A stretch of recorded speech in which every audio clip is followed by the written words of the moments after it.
Hello, everyone, and welcome to Police Off the Cuff, Real Crime Stories. I'm your host, retired NYPD Sergeant Bill Cannon, a 27-year veteran of the NYPD. Some new happenings, some new occurrences, some new legal maneuvers in the case of Luigi Mangione. And his defense team is requesting that Luigi be allowed to have a laptop at his disposal while he is in jail, so that he can go over his court case. Unknown whether I know the Manhattan District Attorney's Office does not want any part of that. They do not want him to have a laptop. Whether the feds agree to it, that's another thing. But I don't know whether I could say this is unprecedented. And really, the purpose of the laptop was really to have go over the evidence and go over the discovery, because the attorneys claim that they cannot spend enough time with Luigi to go over his case in court. So that if he would have access to this laptop, he could do his own homework right in jail to go over his case. It seems like he may be getting some special treatment. This little thing, ABC News, a handwritten notes were found in Luigi Mangione's Argyle socks at court, violating his special treatment, according to prosecutors.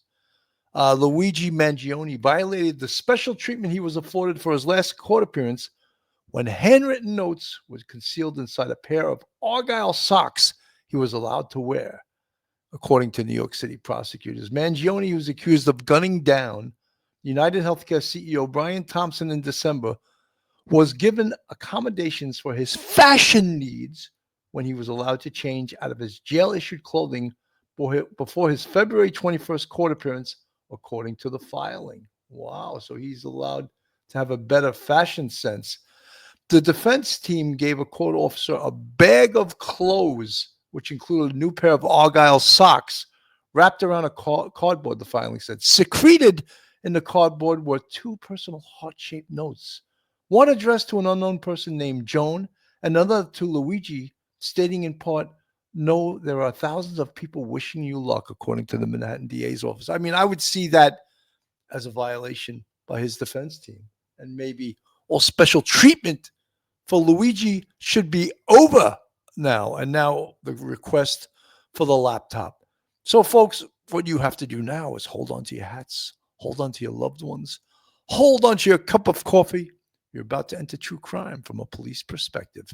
You're about to enter the off-the-cuff zone, the police off-the-cuff zone.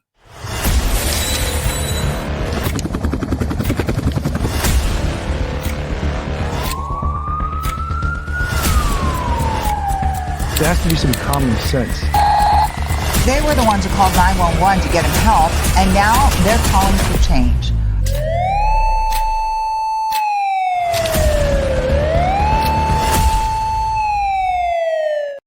And now a word from our sponsor. BetOnline is the world's most trusted betting platform and your number one source for betting on all the madness. Even if your bracket is busted, BetOnline has more ways to stay in on the action with a free Sweet 16 bracket and live betting on every remaining tournament game.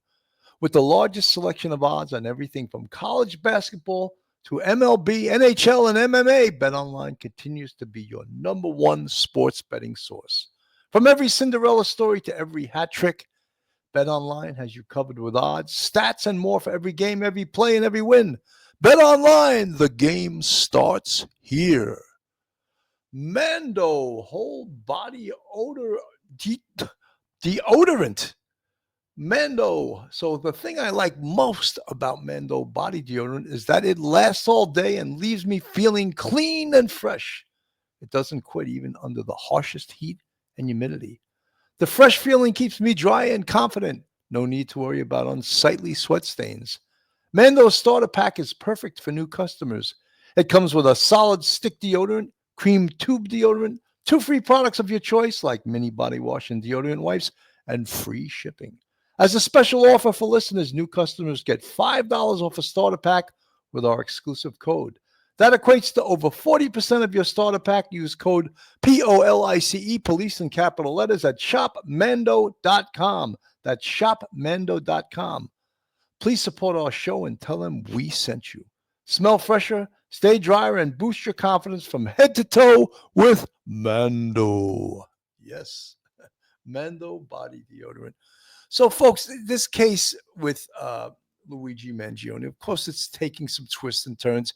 Is he getting special treatment? Well, it seems so. It seems so. And one of the things I want to just see right here, this is Luigi Mangione's official defense fund. And the goal is $1 million. Right now, it's up to $756,487. And that is, guess what, who it's run by? It's run by his defense team. Oh, my God. It's in their best interest to get this defense fund up as high as possible, because who's the recipients of this money? They are, of course. They are getting paid from this defense fund. Now, they have, of course, just requested that Luigi receive a laptop while he's in jail so he can help on his defense, because they can't possibly spend that much time with him in the metropolitan facility. So that's what their request is, and let's see what they say. Since we last saw Luigi Mangione in a New York State court, his defense is now requesting access to a laptop for the 26-year-old while he remains locked up in federal custody. In a motion filed last week, his attorney requested a specially formulated device given the, quote, volume of discovery, which includes 3 terabytes of data filled with photos and thousands of hours of video, arguing there are not enough visiting hours to review the case with Mangione. The defense makes a good point. Mangione's case in particular has a ton of video and photographic evidence. According to the court filing, federal prosecutors did not object to the request, but the Manhattan DA's office did due to the, quote, sensitive nature of the documents. Mangione's high-powered attorney, Karen Friedman Agnifilo, has consistently argued her client, who has pleaded not guilty, has not been treated fairly. Luigi's right to a fair trial is being infringed upon because he is being publicly treated as guilty. In that filing, Agnifilo also accusing the state prosecution of withholding discovery, including grand jury witness testimony and seized electronic devices. Although legal experts say that's not an uncommon strategy. Mangione's attorneys also slamming public statements and video interviews made by New York City Mayor Eric Adams, among others, in a recent Max documentary. We're seeing the radicalization of our young people. We're seeing our young people believing that the answer to a problem is by using violence. To a New York Magazine profile of the police commissioner, quoted as saying while looking at possible suspect photos, that jawline is not chiseled enough. Those eyebrows are not wild enough. All this as financial support picks up steam for the Ivy League grad, charged with murder in the act of terrorism. We the people want Luigi free. Whose online defense fund has now topped more than $750,000. That's really hard to get your head around as well. So, I mean, there's a lot to address. You know, I just, I have a problem with that. I really do. I think that, people that support him, and he's accused, of course, he's presumed innocent until proven guilty, right? But people are taking this the wrong way. If he, in fact, murdered Brian Thompson, the CEO of United Healthcare, where's all this financial support coming from? Because United Healthcare is viewed as the demon, as the devil here, and it's all right to shoot and kill the CEO of that? So people are donating money towards his defense? I don't know. I sort of do have a little bit of a problem with that. I really absolutely do. And then, of course, we get down to the evidence that the Manhattan District Attorney's Office has. Evidence that was retrieved and collected, in my opinion, legally on a stop, question, and frisk in Altoona, Pennsylvania. And the defense attorney, of course, this gentleman right here, Mr. Tom Dickey, who's his Pennsylvania attorney, is saying all this evidence should be suppressed. To me, absolutely ridiculous. He's stopped. He fits the description of someone wanted for a murder in New York City. The police officers under stop, question, and frisk, reasonable suspicion. They had reasonable suspicion. They recover a firearm, the ghost gun. They recover the rounds. They recover a magazine. They recover his manifesto. All good. All good. They don't need a search warrant under stop, question, and frisk. Then they develop probable cause. He's put under arrest. Furthermore, there's something called search incidental to lawful arrest that covers everything on him, everything possessed by him, his clothing, everything. So I think it's really like a Hail Mary pass by this Pennsylvania defense attorney, Tom Dickey, to try to get all this evidence. I don't think any of it will be suppressed. But this is a big show. As much as Karen Friedman Agnifilo is saying, oh, all of this publicity is, being used by the prosecution and being used by the New York City. They're using it too. How did they pump up this defense fund to over $750,000, Miss Agnifilo?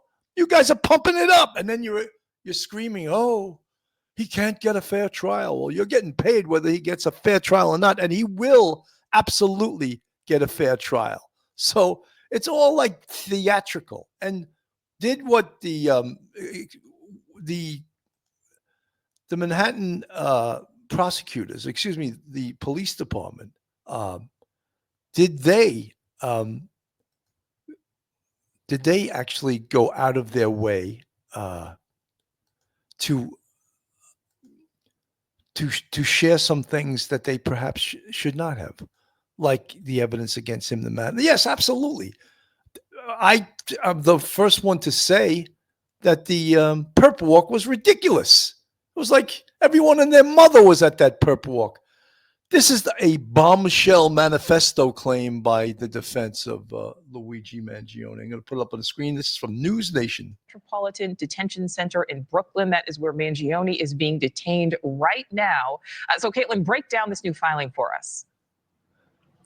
Well, Nicole, just to clarify something a little bit, it's not that his attorney was saying there's no evidence that the manifesto was written by him. What she's questioning is the use of the word manifesto in general and saying whatever was allegedly found on him wasn't a manifesto, because to be one, it needs to be released by the person who wrote it. And she said there is, in fact, no evidence whatsoever that Mangione released anything into the public in this new court filing here. Now, what his attorney is accusing law enforcement of, however, is taking this red notebook that they just say that they discovered on him when he was arrested in Altoona, Pennsylvania, and releasing what they call the contents of inside of that notebook. They call it a manifesto and some court documents from when they arrested him, and saying that the reason that this was leaked to the media was to whip the public into a panic and into a frenzy. And it was that panic and that frenzy that was then used by prosecutors to upgrade the charges against him to charges of terrorism. On the federal level, that makes him eligible for the death penalty. And at the state level, that is how he got that murder one charge. So his attorneys called this behavior by law enforcement, quote, wildly irresponsible. And what they're going to do moving forward is they're going to actually challenge not only the veracity of this quote unquote manifesto, but how it was obtained. So all the way over, you have to remember there's 3 court cases here. So all the way over in Altoona, Pennsylvania, his attorneys have also filed paperwork, Nicole, to try to have all of the contents of that backpack be deemed inadmissible, as well as his arrest in general. So they really are trying to fight these charges against him from every single angle, Nicole.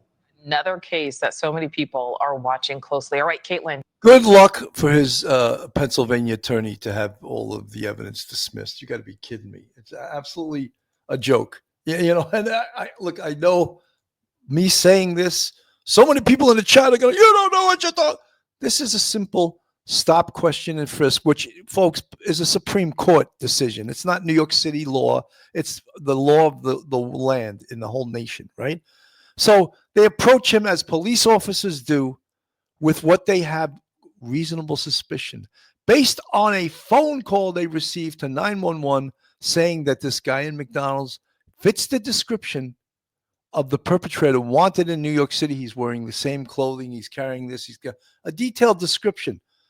Police officers, if they were not allowed to approach him at this point, knowing that he's a suspect, knowing they have reasonable suspicion, my gun would be pointed at the guy's head.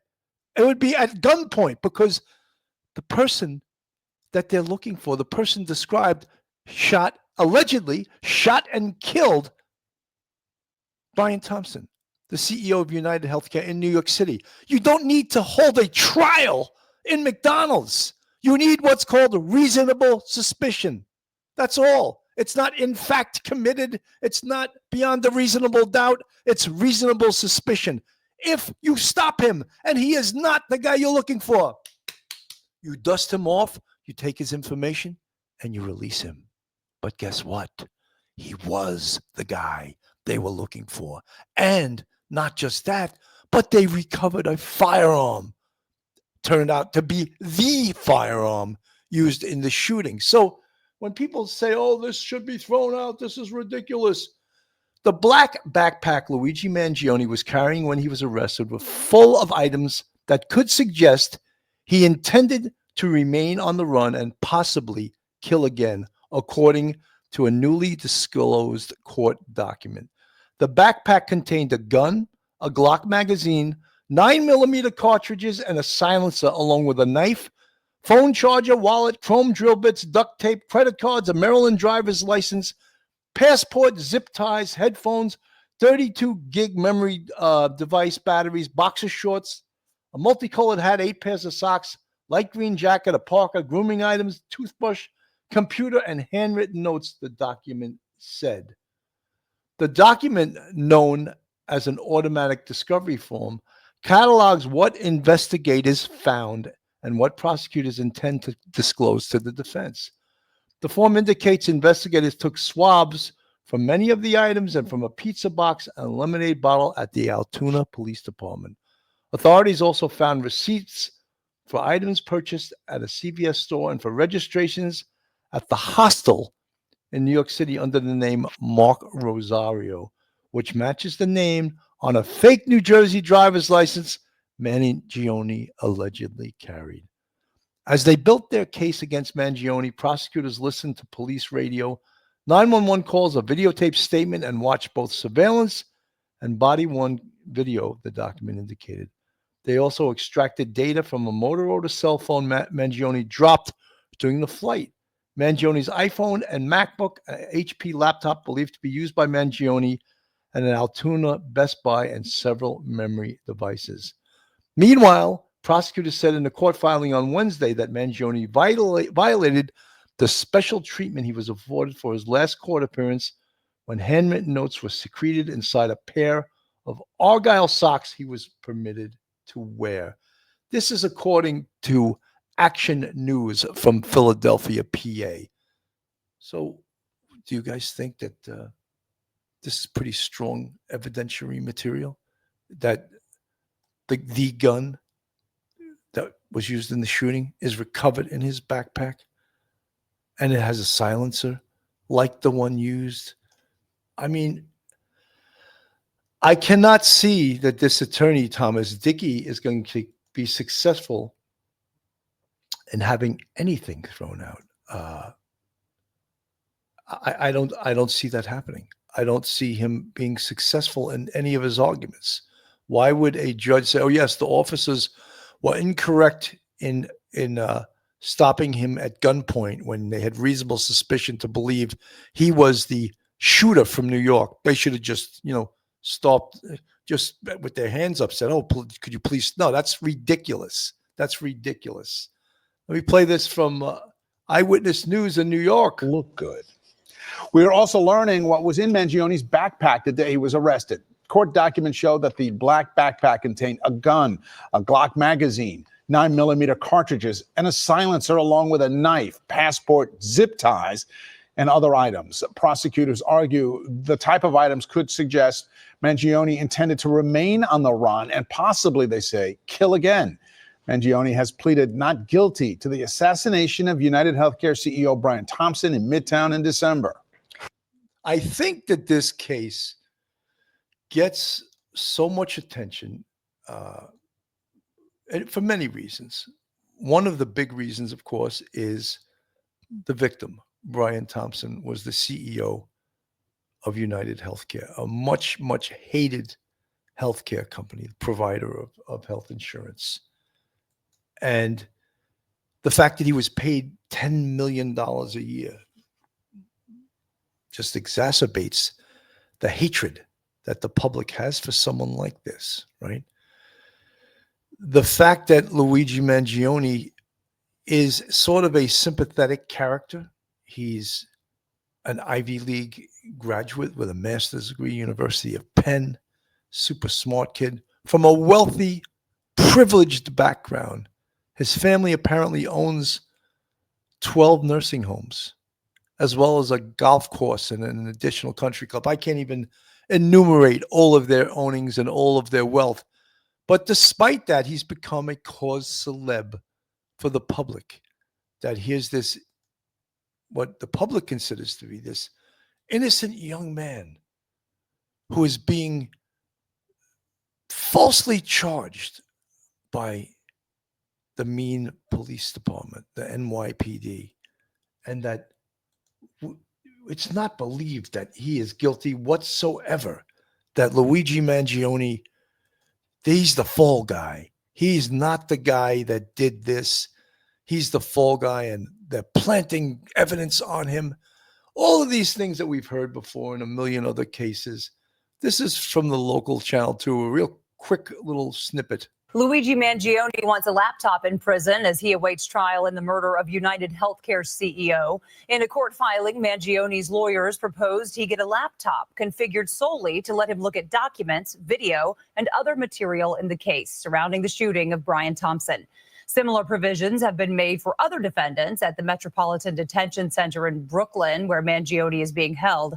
So far, no comment from the Manhattan DA's office. So does it really, that's not a right. Is that a right that you get to view a laptop? Who's his defenders? His attorneys. Yes, you're supposed to aid in your own defense, but is this like a necessary thing? Is this a precedent, according to that reporter, that it's not uncommon? I haven't heard it being allowed. In fact, the feds agreed to it right away. Yeah, for our case, the Manhattan DA's office said, no, you can't use a laptop. After all, really, the attorneys are the ones that really need the discovery information. They need to understand the discovery information. Perhaps his attorneys need to question him. Karen Friedman Agnifilo, KFA. She's becoming a celebrity herself from all the TV appearances. She's former number 2 at the Manhattan DA's office. She was there when I was still on the police department. She was a renowned prosecutor. Now she's a renowned defense attorney. So she's getting a lot of mileage out of this too, right? And to me, it's a little bit crazy that the defense attorneys are running the fund, his defense fund, because who's going to benefit most by that defense fund? Of course, there he is, Luigi Mangione is. And here, right there, according to this, Luigi Mangione official defense fund goal is $1 million. Now, $756,487 is already collected.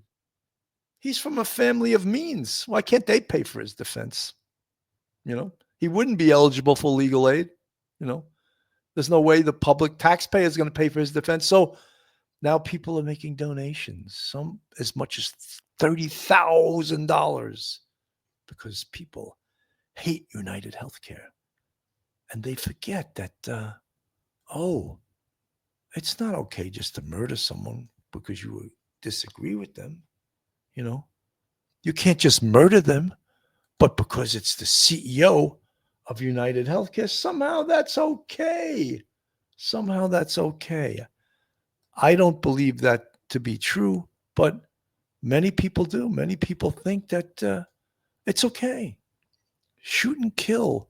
And something, after you did that, I'm going to donate money to you because I hate that guy, Forget the moral, thou shalt not kill. The guy deserved to get killed. Is that what many people out there think? Outrageous. Healthcare CEO Brian Thompson has just pleaded not guilty in New York State court.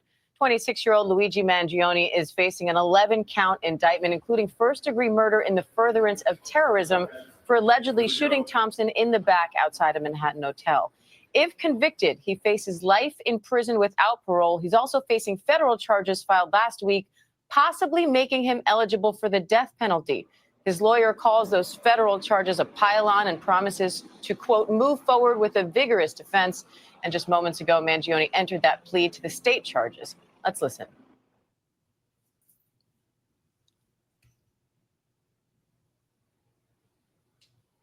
Some perp walk on the scene.